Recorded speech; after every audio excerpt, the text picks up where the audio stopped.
Tēnā koutou katoa, haere mai ke tēnei hui, ke te mana whenua rangitānei, he mihi nui, tēnā koutou, tēnā koutou, tēnā koutou katoa. Morning everybody, welcome to the Planning and Strategy Committee meeting today.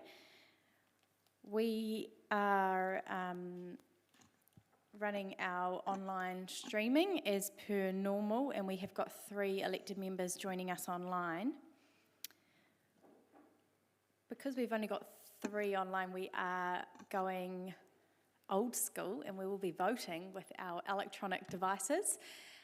So to our online colleagues, you can vote through the chat box, and we've got our administration team here who will vote on your behalf, but everything will be done through the devices today. Just in terms of health and safety, we do have a guest, so I'll quickly run through those. If there is an emergency, we will follow our committee administrators out to Te Marae o Hine. If there's an emergency that requires a defibrillator, obviously that is on the ground floor. If you need anything, sing out. So we are also obviously still under our COVID protection framework at Orange, and so if you're moving around, we do ask that you pop your mask back on, and the link spanners also requires a mask to be worn. Our usual protocol will apply for online. If you can please keep your cameras turned on, microphones muted, and as I've already mentioned, we'll be using our devices for voting and jumping into the queue. Right, I think that is all our housekeeping. So looking now to our agenda, do we have any apologies?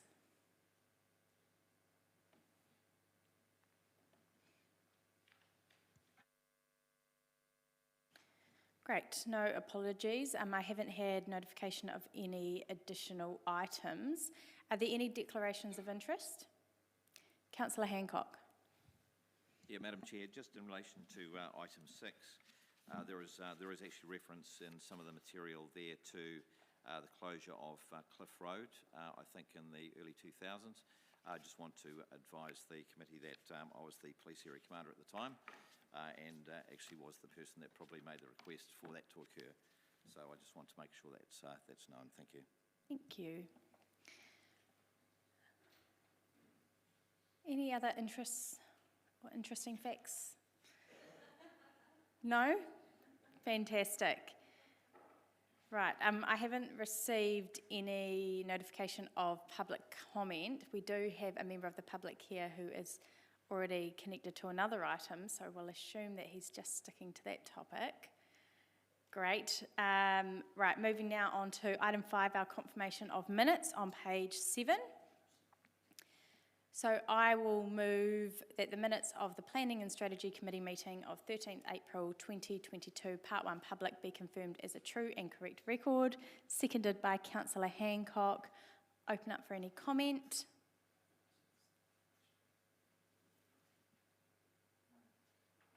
There being none, I will invite you to vote.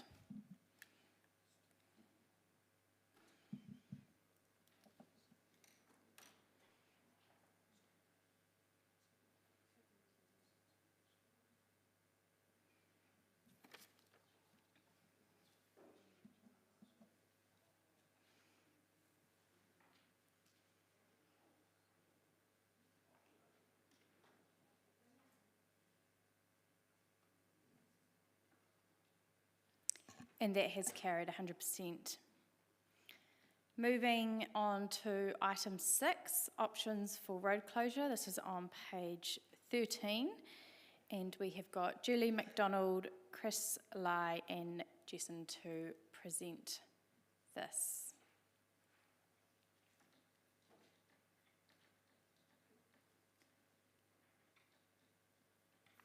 Good morning, just when you're ready. Thank you. Yeah, we don't have anything to add to the report. As you mentioned, Nick Jesson is available to answer questions on the legal advice that's appended to this report, but happy to answer questions. Thanks, Julie. Councillors, are there any questions? Councillor Hancock. Yes, sorry, just a very quick question. Just in terms of, do we have a update on the engineering solutions at Works Road presently? Thank you.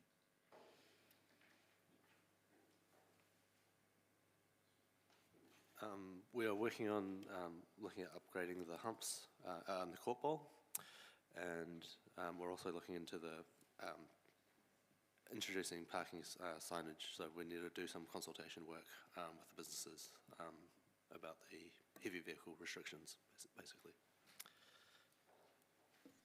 Yeah, sorry, Chris, I might have just missed the beginning of what you said there.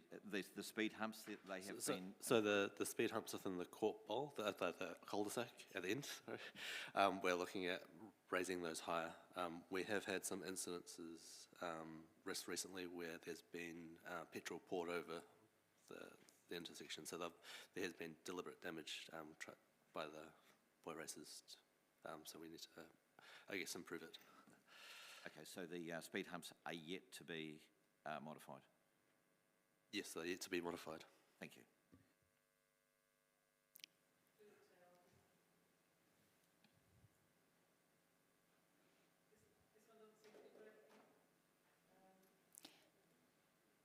There's a space next to Councillor Barrett if you'd like to come up and speak there. Through the chair, we have been talking to Fulton Hogan, so they're aware that we need to go back in and raise the humps. But as Chris said, we're checking the geometry because we also got feedback last time that the humps were too far apart. So we're checking the geometry, and then when we'll talk to the road users in there about that. As he said, the other issue that we've got on Works Road at the moment is that they poured such an extensive amount of diesel onto the road 2 weekends ago that we're checking whether it's damaged the road surface. Our teams went out and put sand down, but we're checking that because it will have damaged the road surface, so we need to check what remedial work we need to do on that as well. Thanks, Sarah. That's very helpful. Thanks, Madam Chair.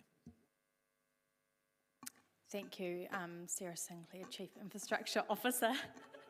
No worries, you're normally very good and repeat it a lot, so we'll let you have this one. Councillor Barrett.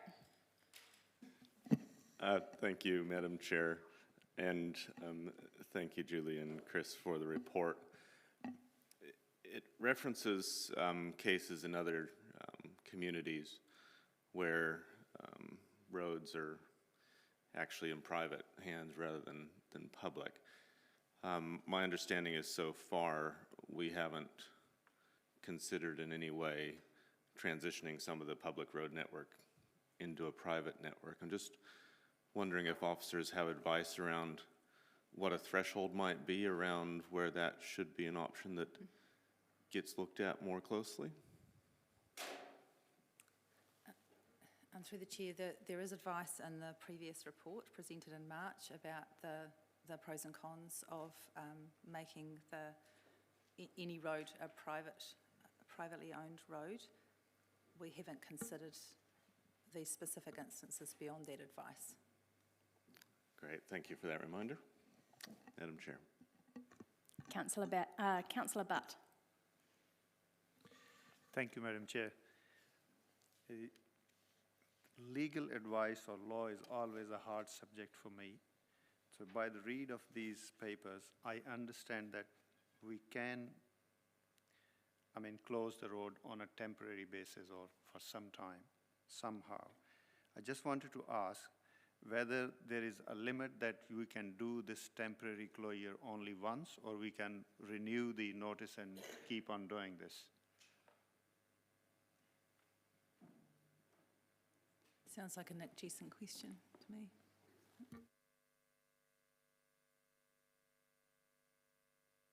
Morning. Good morning, councillors.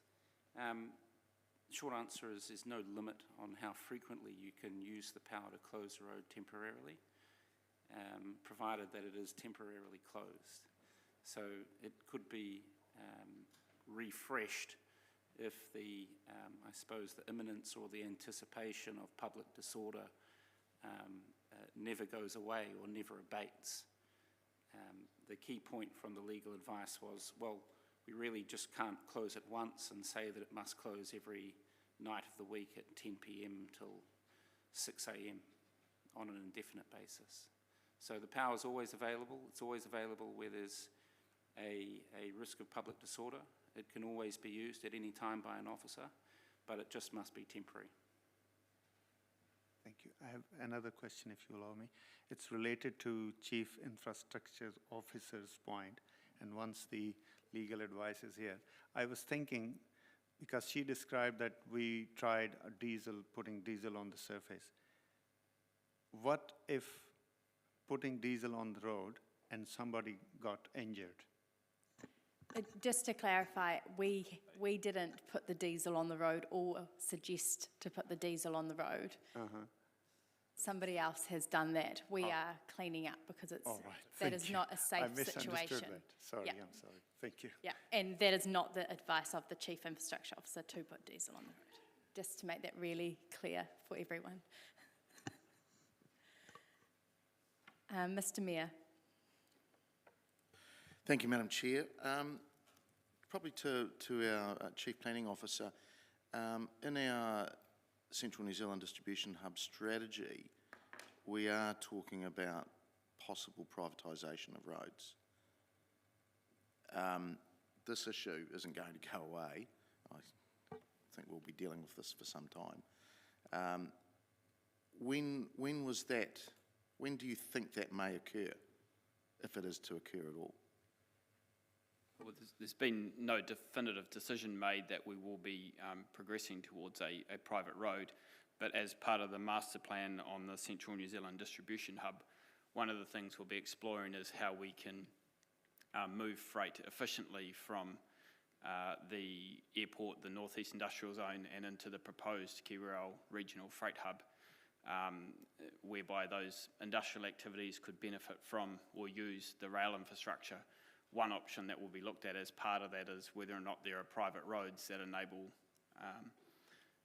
freight which is moving onto rail to move efficiently along a corridor, so some of that machinery can't operate on a public road. So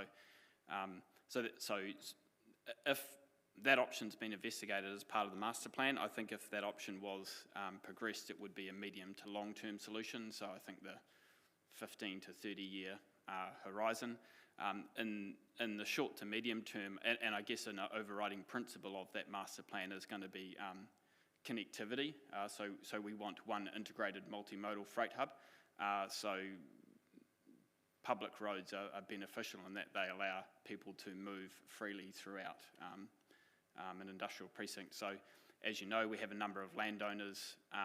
While there's one major landowner, there are a number of different landowners, and we anticipate there'll be, other owners in the future and different operators. So private roads tend to operate best where there is one single landowner. Okay, thank you.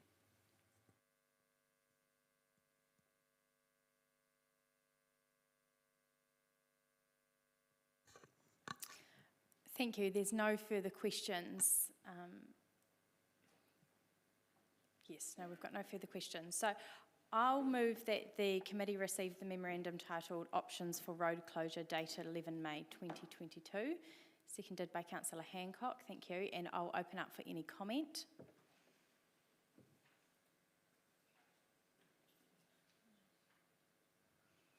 Councillor Hancock. Yeah, thanks, Madam Chair. Just a few comments around, I guess, probably to state the obvious really, that this is not a new phenomenon that our city is actually facing. And in fact, it's prevalent right across New Zealand. Social media, I think, is playing a greater influence in what's actually occurring these days. And that, I think, is actually leading to greater numbers with this antisocial behaviour. I understand from the legal opinion that's been provided that the law has changed, so therefore police really probably hold the key in terms of being able to utilise the law in terms of road closures. So I think for council, there is just a requirement for us to continue with liaison with the police, so that if there is an ongoing threat of either violence or disorder, then of course we need to get the support of the police to do that. In closing, I think it requires a concerted effort on behalf of a large number of stakeholders to actually deal with this problem, so we actually get a sustained outcome which is much safer for our community. I think the stress to our community is actually very much understated. Large numbers of our community around Palmerston North suffer from excessive noise throughout the evening, often more than one night per week. So for the City Council, I think we need to be heavily involved in finding solutions to try and mitigate the risk that this provides to the community. There are many partners that we need to actually engage in this, including stakeholders in affected areas, ourselves in terms of engineering solutions, particularly for industrial areas, VTNZ in terms of the safety of these vehicles that are actually being modified and used for drifting and street racing. A lot of these vehicles, their modifications are such that when they're travelling at speed, they are inherently unsafe. So there are many things that we actually need to look at to try and resolve this. But in terms of council's input, I know that we have actually made some investment in terms of, engineering solutions to particular areas. But I think in future, the council needs to actually also put up and invest further in trying to find these solutions around making sure that we have street quietening solutions in urban areas, in residential areas, but also that we make sure that when we actually do design new industrial areas, that we do so in a way where we don't actually provide, a purpose-designed skid pan for these young people. The last thing I want to say is that these young people, this is really, and I'll excuse my turn of phrase here, but their behaviour is antisocial, and it's really effectively just a middle finger to authority of all types. So there is a very strong antisocial behaviour element within this group of people. We also need to bear in mind too that the activities as they stand, it's regional. So when we have a session here, or an invasion as they call it, we actually have street races coming from all over the lower North Island to actually attend those. So I just really want to reiterate to all councillors that this is something that we really need to keep an eye on, and we also need to be aware that in future we need to invest. Thank you. Mr. Mayor. Thank you, Madam Chair. Councillor Hancock's well briefed on the subject. Thank you for your comments. Look, I think regardless of advice, and I accept that we've got legal advice on this, I think we have to accept as a council that it's a growing issue, and as Councillor Hancock said, it's been around for a while, and it's going to continue, and it ebbs and flows, and people in this behaviour or sector, they move around, and they do come from other cities and other regions. But it's a joint community issue, which, including policing and enforcement, we need to address. And as officers, we need to look at what we can do from a council perspective to curb the activity or not encourage it at all. And also, as a wider community, modifying youth behaviour. As Councillor Hancock said, social media has a big part to play in this. We've seen layers within the boy racer, girl racer brigade that like to just hang out. Some like to, they're car enthusiasts, obviously. Some like to show off, and some like to create mayhem. So it's understanding, is there a place for some of those layers to go to as well? We've been meeting weekly as a wider task force, and it's included all stakeholders to keep focus on the issue. It was 18 months ago that Works Road businesses came to offices and then to my door, and we're still getting there. So I do ask the officers that we do keep the urgency on it. I know you are, but you've done a great job at one other industrial park. We can't forget about Works Road. I know that'll push them to probably other places, but they become very unpopular in a more urban environment. So we need to push back as a community as well on the whole issue.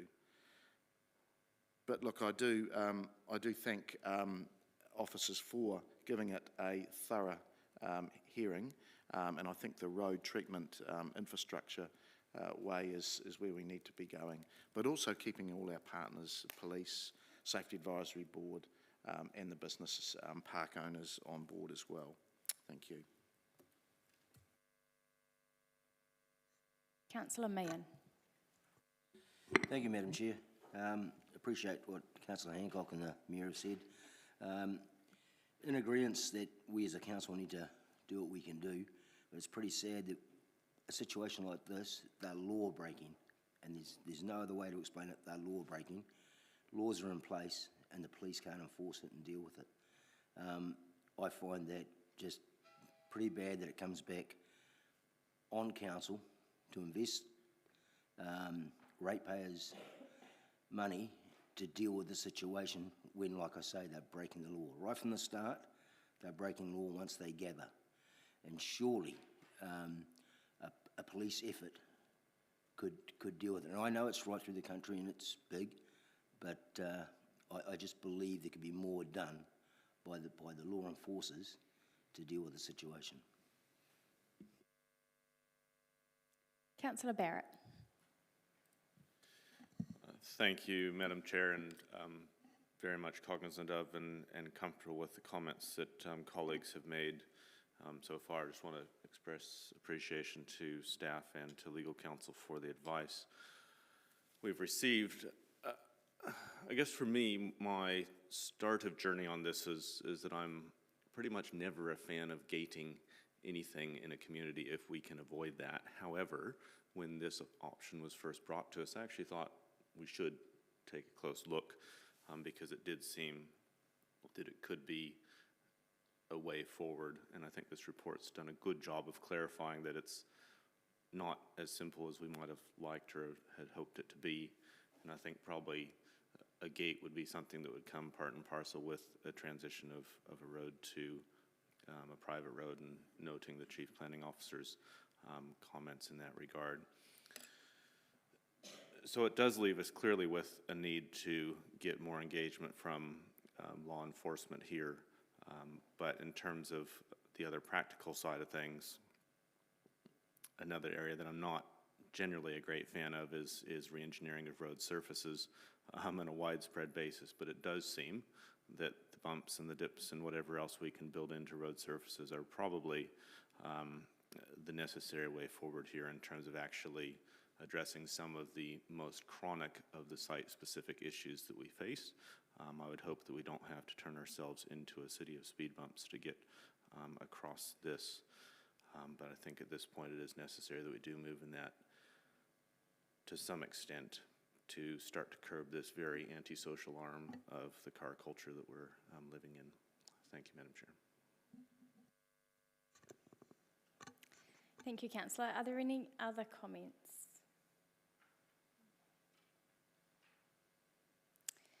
Great. Well, the recommendation has been moved and seconded, and I have read that out, so I'll invite you to vote.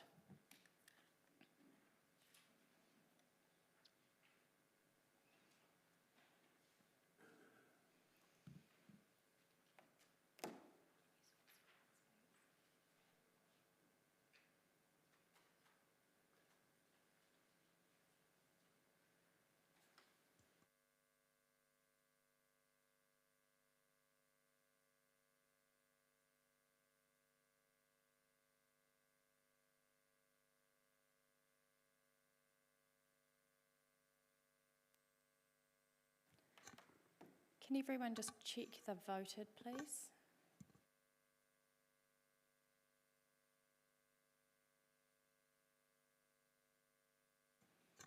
Thank you, that has carried 100%. Moving on to item 7, the committee work schedule, and I'll hand over to Chief Planning Officer David Murphy to make any comment. Thank you, Madam Chair. I don't have any specific comment, but happy to answer any questions. Are there any questions on the work schedule? Councillor Hancock. Yeah, thanks, Madam Chair. Just a query. I note the first item on the struck out in red is the update on engineering and legal solutions for street racing activity, and I think we've probably swapped out that for the second to last item on the work schedule, which is street racer issue, explore how a temporary gate structure, etc., etc. So I think those two need to be swapped around. Thanks. Sorry, what was the question? Do they need to be swapped around? Yes. No, I think one's come off and one's been added on. They pertain to different parts of reporting. So one deals with specifically about road closure, and the other one looks at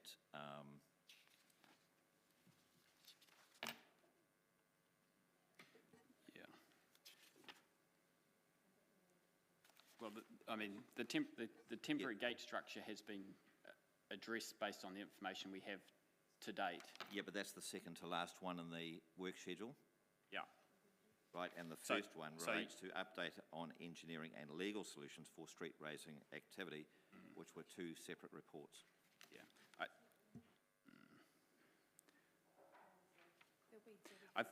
I think the report today addressed a combination of both of those resolutions. I think we'll just have to go back and look at the two resolutions that were passed as to whether there's any further reporting required. Sorry to disagree, but the legal solutions was around exploring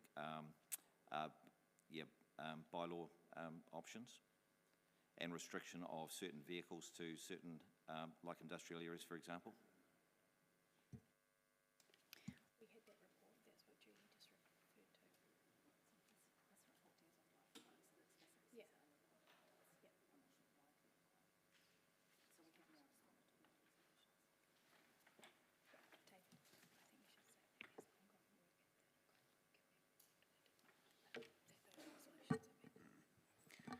Yeah, so our view is the report today has addressed both the outstanding resolutions. There will be ongoing work, and any ongoing work can be further reported back to the committee. Thanks, David. Councillor Bowen. Thank you, Madam Chair. It was just a follow-up on the items that are listed as new triennium, and I recall a conversation in Chairs saying we were going to look for slightly more specificity than a 3-year period. Are we able to, will that be updated before the next planning and strategy meeting?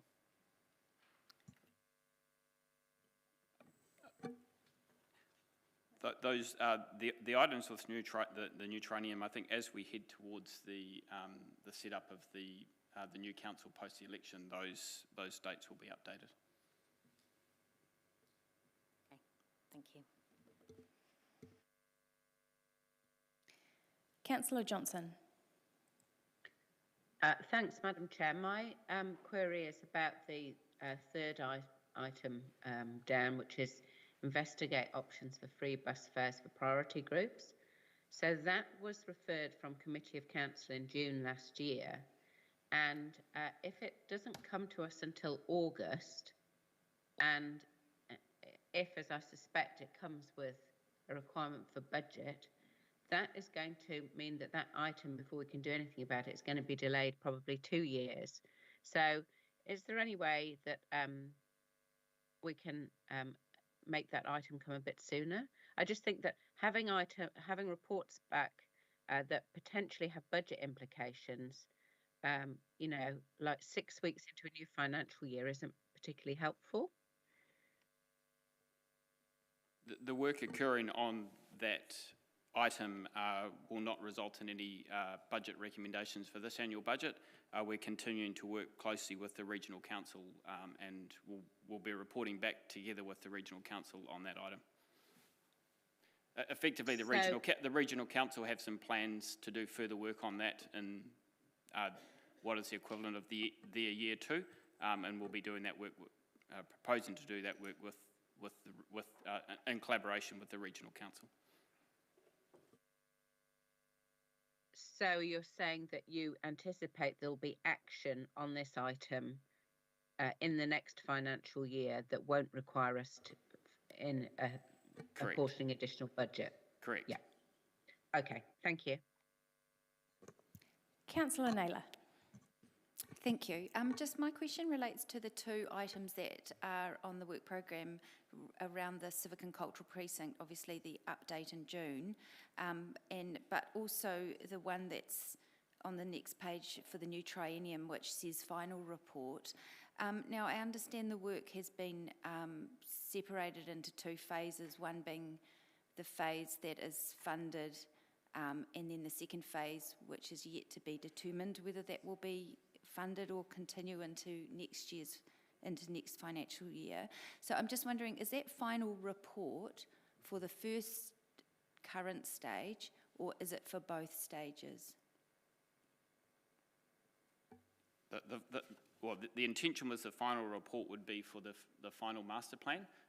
As you know, we're having a workshop this afternoon. One of the things we'll talk to you about is the process and next steps for this project. So depending on how we want to run engagement and consultation, assuming the council want to continue and complete the civic and cultural precinct master plan,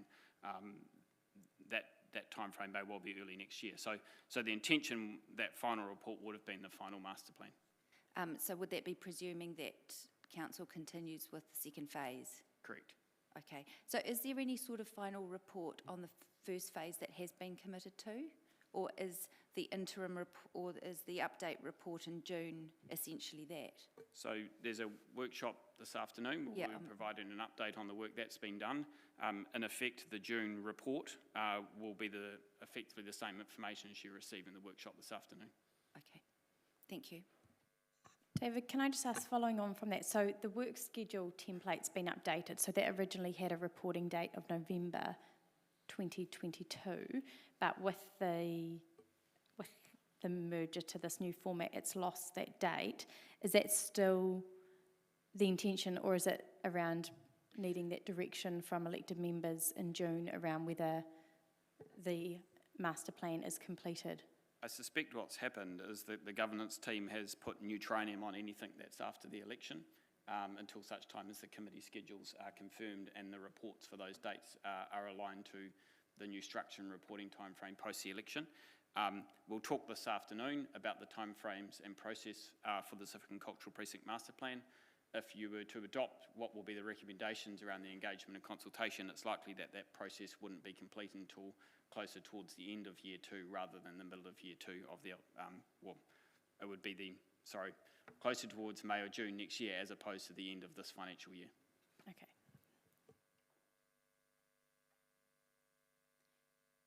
And then in regards to anything that says TBC, is that anything that says TBC that is still expected to come to the committee, is that likely to be new triennium, or is that work that may come through this term? In terms of the TBC, I'd have to look to the Chief Infrastructure Officer for the Ferguson Street, Pitt Street upgrade, but in terms of the street race issue, as I said earlier, any further work that occurs in relation to that piece of work and will reflect on the resolutions that were passed previously would be reported as and when that work's complete. Sure, thanks. I think you've covered that one, yeah. Claire, Chief Infrastructure Officer. Through the Chair, yes, thank you. We've actually wrapped that feedback timing into when we think the procurement will come to you. So we'll have both at the same time so that we get the cost in there. We're procuring it as a separate part, but so that we get the cost in there. So that will be August. Okay, so then in terms of that item, we'll probably transfer that to the Finance and Audit Committee, who will make the decision on procurement? Yes. Yeah, okay. So we'll just make sure that's captured so that that comes through to Councillor Beattie's work schedule and that item is still noted. Okay, a couple more questions. Mr Mayor. Yeah, thanks, Madam Chair. Look, I agree with Councillor Hancock. There is still some work to be completed on potential bylaws and policies. And the public and the affected communities are expecting this work to be completed. I can specifically recall officers stating in this chamber that that was a medium to long-term piece of work they needed to do. So I understand that officers disagree, but how do we give further direction? Can I just confirm the work is happening on the bylaws and the parking changes? Okay. However, I think there's a slightly different interpretation around legal solutions. So let me make it really clear: the work is happening on the bylaws, and that will be reported back. So I think just in terms of your question, Mr Mayor, of how is this, I guess, essentially captured, I think probably the best way forward is just to keep an item on here of addressing the street racer issues, and so there's still some oversight over that work, because I think, as David said, there's work happening in the background, but what's coming off is the fact that there's two specific pieces of work on here, and the resolutions have been addressed, but there's still work in the background. So we can make sure it's on, whether it's this work schedule or the most appropriate work schedule, we can double check terms of reference. But I do think that there is ongoing work that will be reported as there are progress updates. I think Julie McDonald is waving a finger. Have you got a comment on that, Julie? Yes, I suspect that the easiest thing to do will be to reflect the resolutions that were made in March in new items of work. So, for example, the amendment to the bylaw, which is in the next year. So once that goes on the work schedule, then it will be captured and councillors will be able to see where that work is. Perfect. So we'll add that to the work schedule for our next meeting, so that's captured. That's work that is already happening, and there is already direction to staff, so there's no issue with adding it to the work schedule. Okay. Can I just clarify next year, what does that mean? I believe the resolution was that we would bring an amendment to the bylaw through to year 2. Sorry? So anything after 1 July. English, what does that mean? 22. Sorry? 22, 23. Okay, thank you. Thank you, Julie. Councillor Johnson. Thanks, Madam Chair.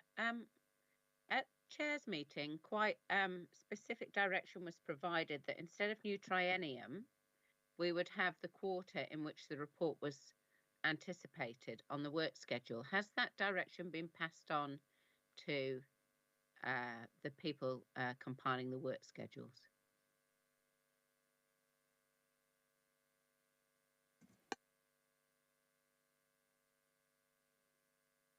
Cheryl can answer that question. Through the chair, yes, we can actually make sure that happens. We will be compiling all work schedules, and they'll be reconfigured according to whatever committee structure is determined by the new council. Then the new council will determine whether that's the work that they want to have continue or not. I think the question might have been misunderstood. No, that wasn't the direction that was given at all. So Councillor Johnson's asking specifically about timeframes. So what we had discussed in Chair's meeting was that if there wasn't a clear timeframe at this stage, that instead it would be reflected into the quarter that would likely happen. We can do that. Okay, thank you. So has that advice been passed on, or has it been passed on and not actioned? It sounds like it might not have been passed on, so that's been captured now. Thank you. And will be actioned for our future meetings. Has anybody else got a question? Okay. Well, I will move that we receive the committee work schedule, seconded by Councillor Hancock. Is there any comments on the work schedule?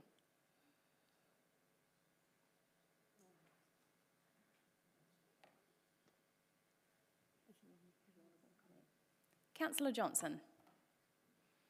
Thanks, Madam Chair. I'd just like to make some general comments about the work schedule, and in fact all work schedules, and that is that they are a vitally important part of accountability, both to elected members and the public, about when scheduled pieces of work will be coming up and when they can be expected.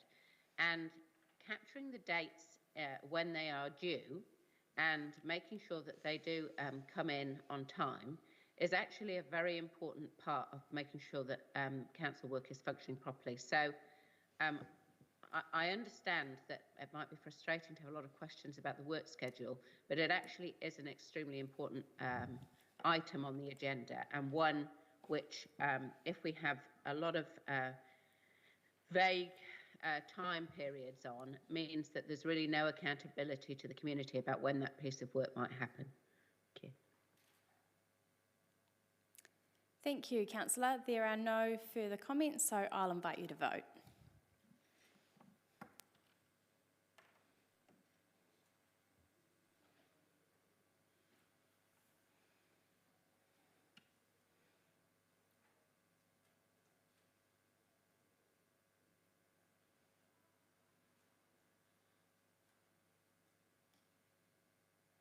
That has carried 100%. Thank you.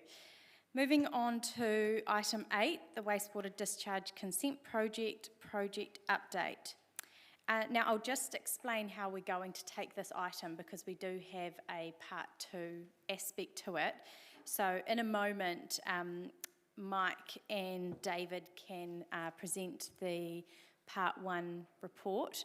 We'll take any questions on that, and then we will move into part 2 for the part 2 aspect and take questions on that, and debate and vote. So if you can keep in mind where your questions sit and separate them, I will leave that up to you to determine, but I'll invite Mike Monaghan and David Warburton to present this. So this is on page 25.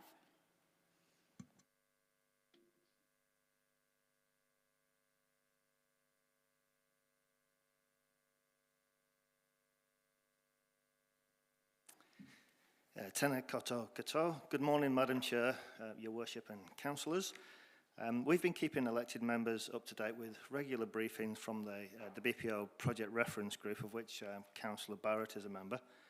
We confirmed at the start of this phase of the project that we would bring you quarterly updates. So I'm very pleased this morning to present to you a formal update on progress to date of the wastewater discharge consent programme.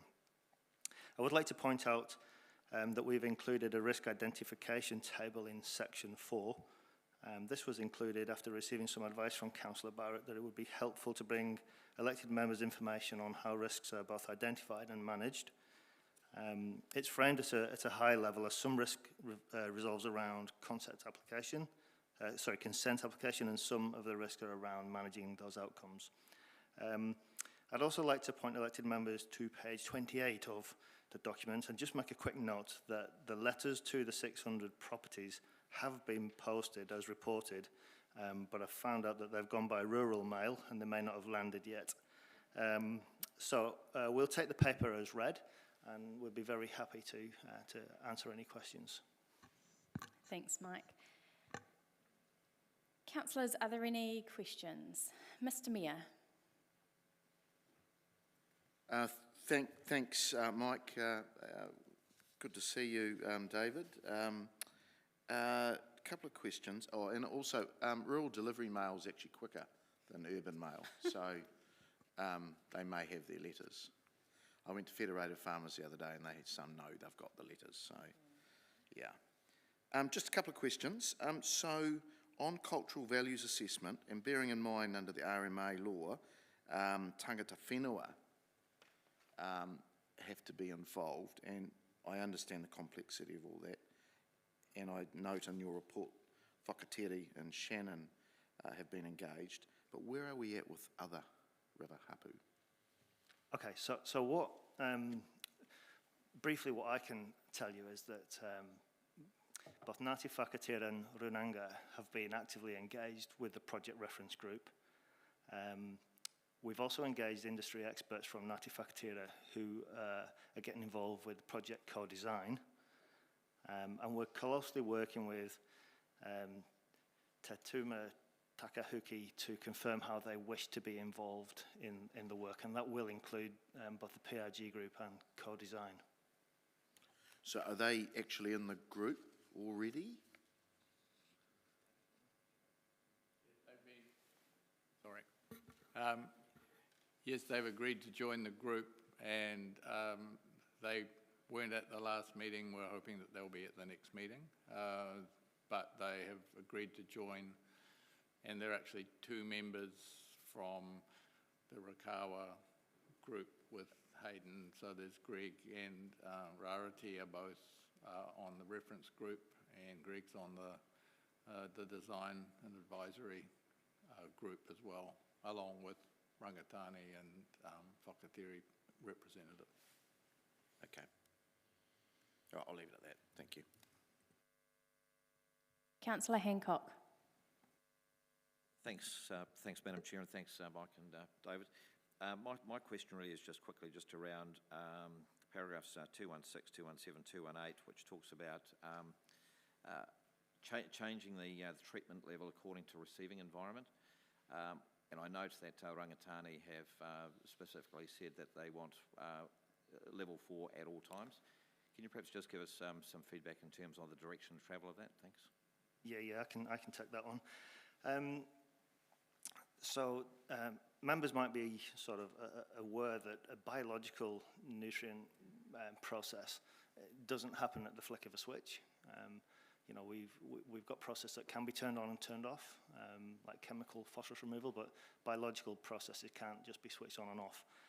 So if we was to want different nutrient levels for different receiving environments, I think effectively what we'd be looking at is 2 secondary treatment stages of the treatment plant, and also 2 distribution networks.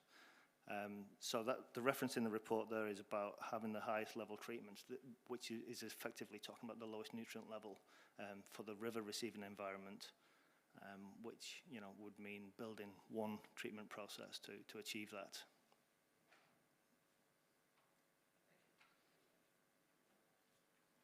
Mr. Mayor.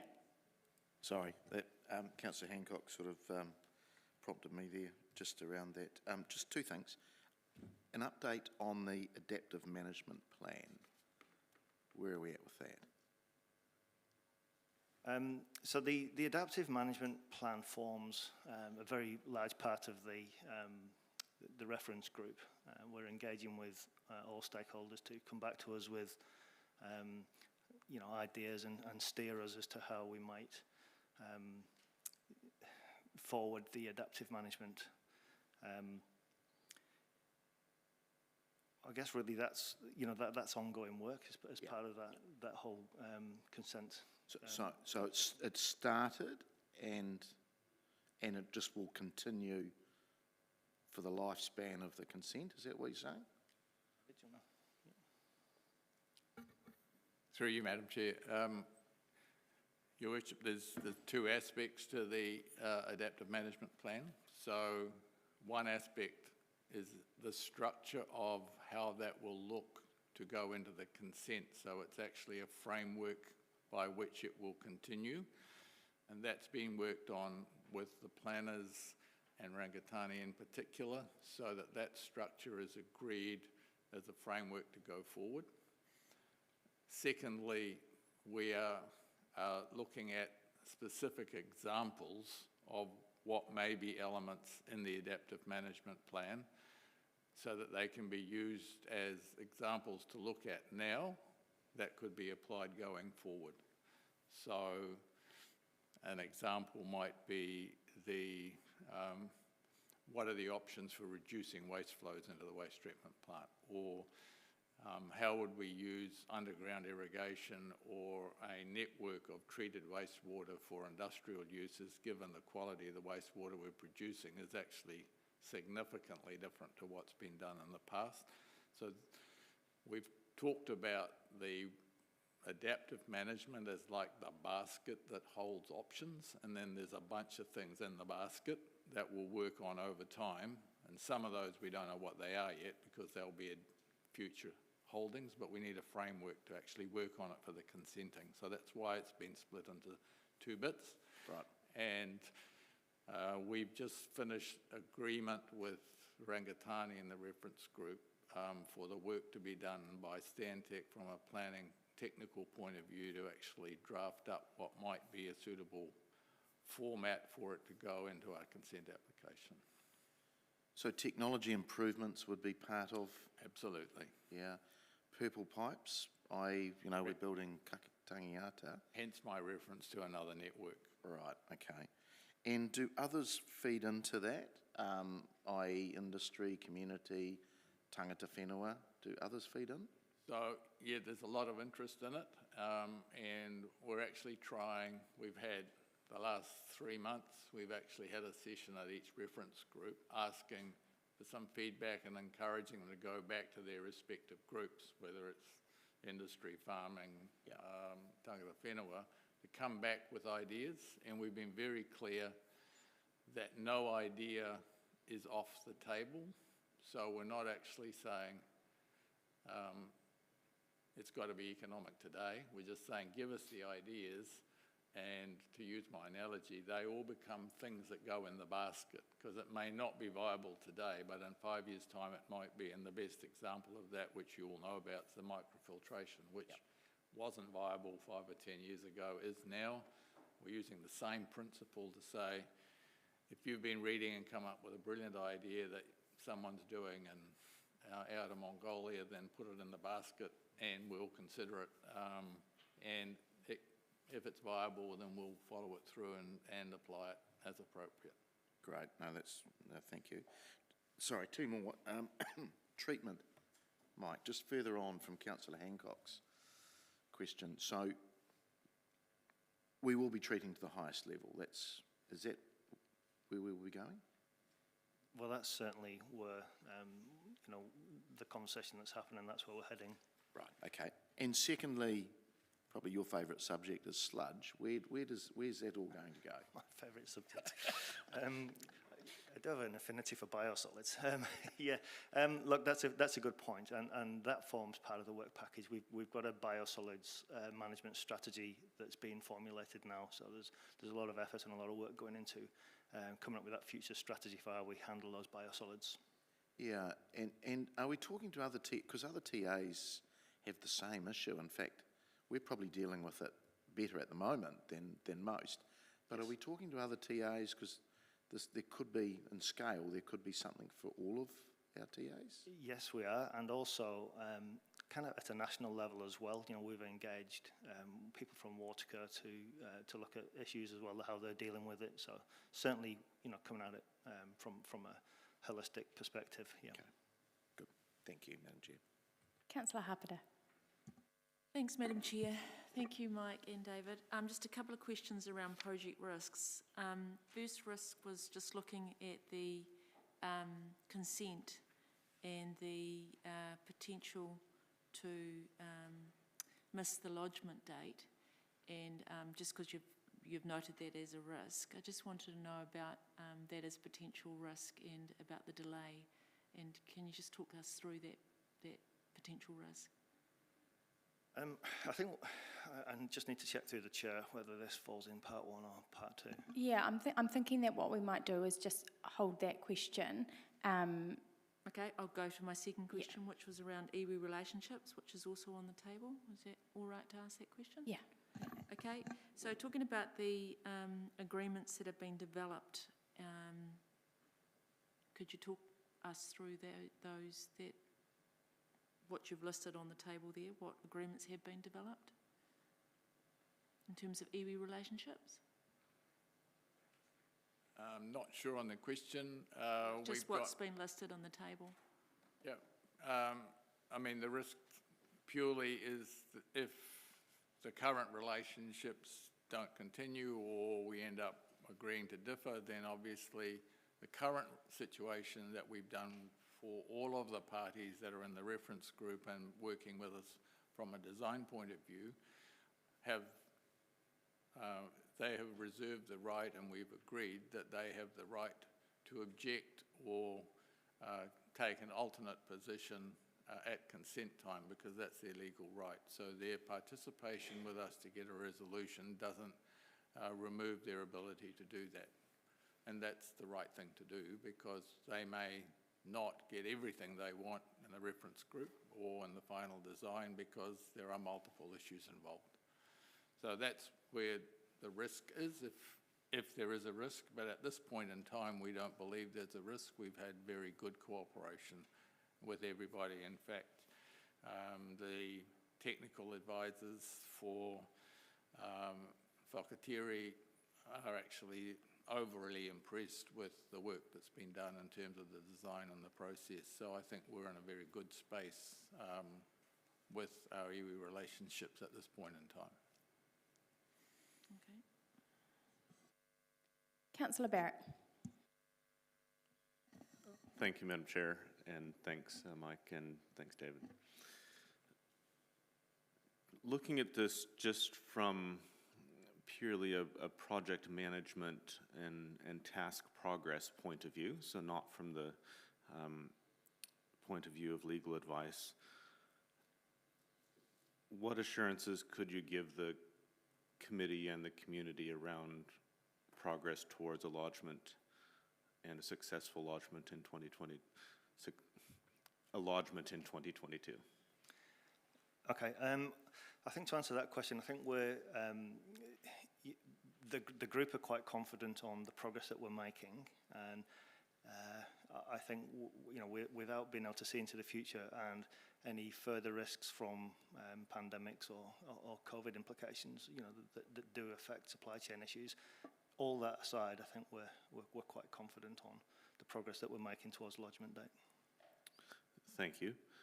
Second question and final is a number of the tasks, as they're kind of headlined in the report, look very familiar, especially to members of the Nature Calls Project Steering Group. We were doing land assessment kind of from quite early on, et cetera, et cetera. Could you just briefly give us the kind of point of difference between what was happening in those tasks pre-BPO decision versus the level of work that's happening now? Okay, so I might ask David to take this on simply because I wasn't involved in the project at BPO. So if you don't mind, David. I think, Councillor, through you, Madam Chair. Sorry. It's a matter of detail and refinement. So we kept talking about the funnel when we were in the steering group. We've just narrowed the funnel down. So, we've got a lot of soil data for the Manawatu historically. We're trying to refine that soil data specifically in relation to what we now know to be the quality parameters of the waste, as in the treated plant and the high quality that we're doing all the way through. So we're refining that work in reference specifically to what the discharges would be.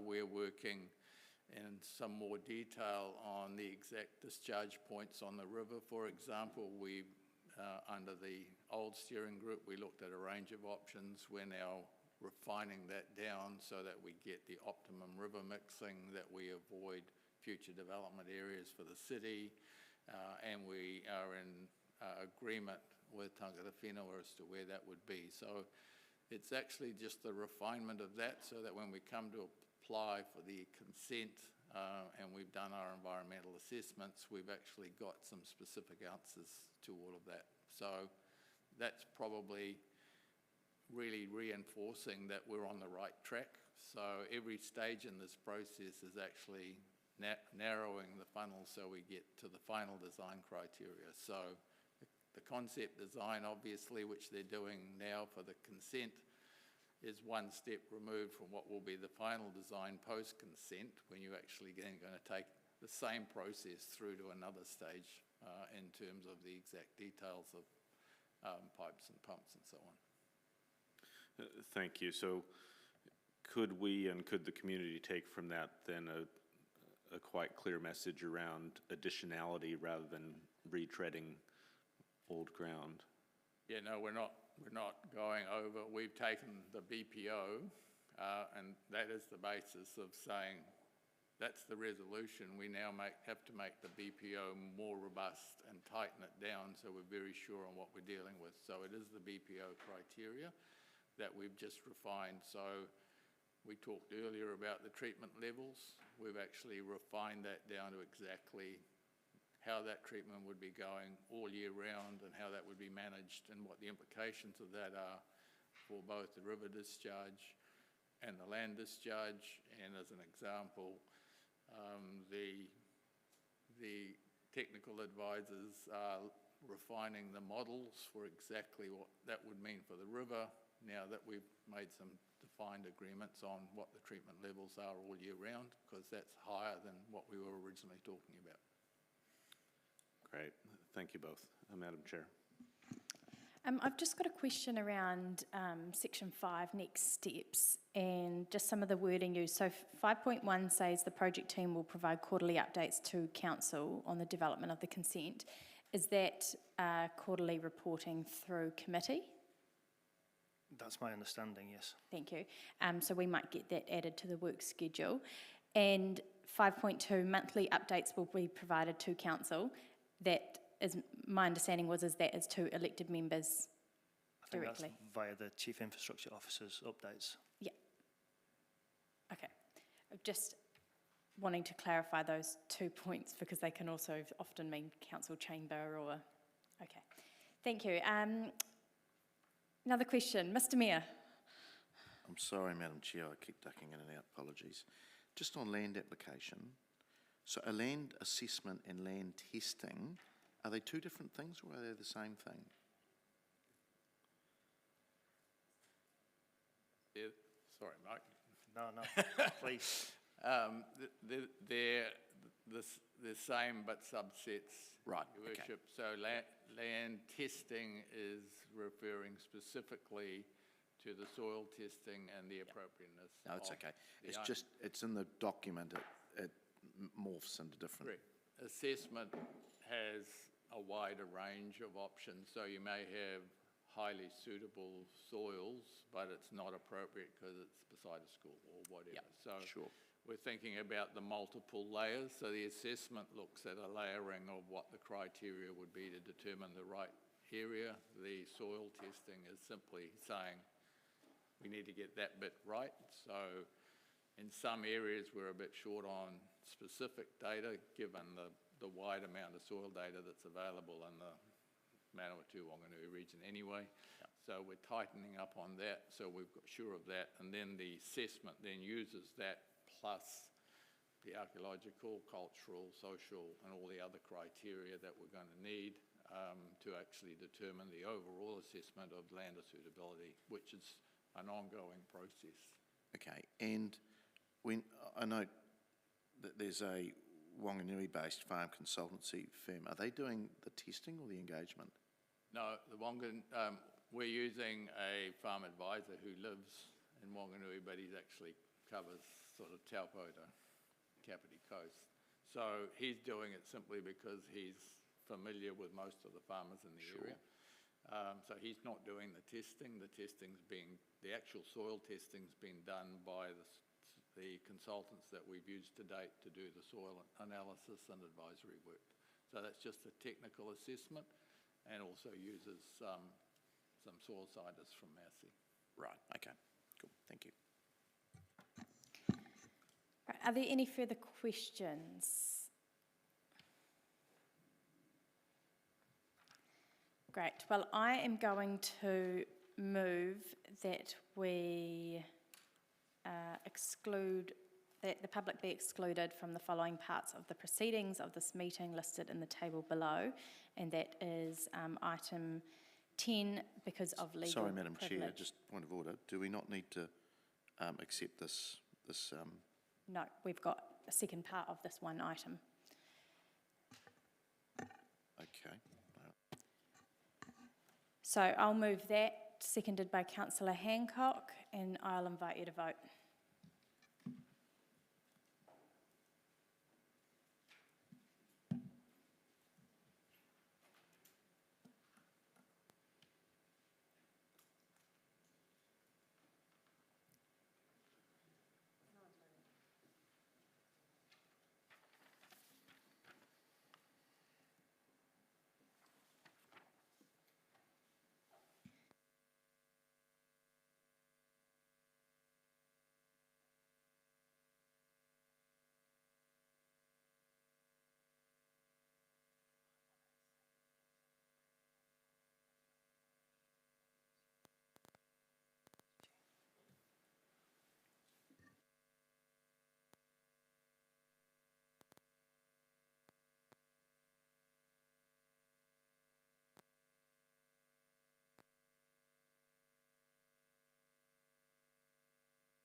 So that has carried 13 in favour. We're just having an issue with our online participants.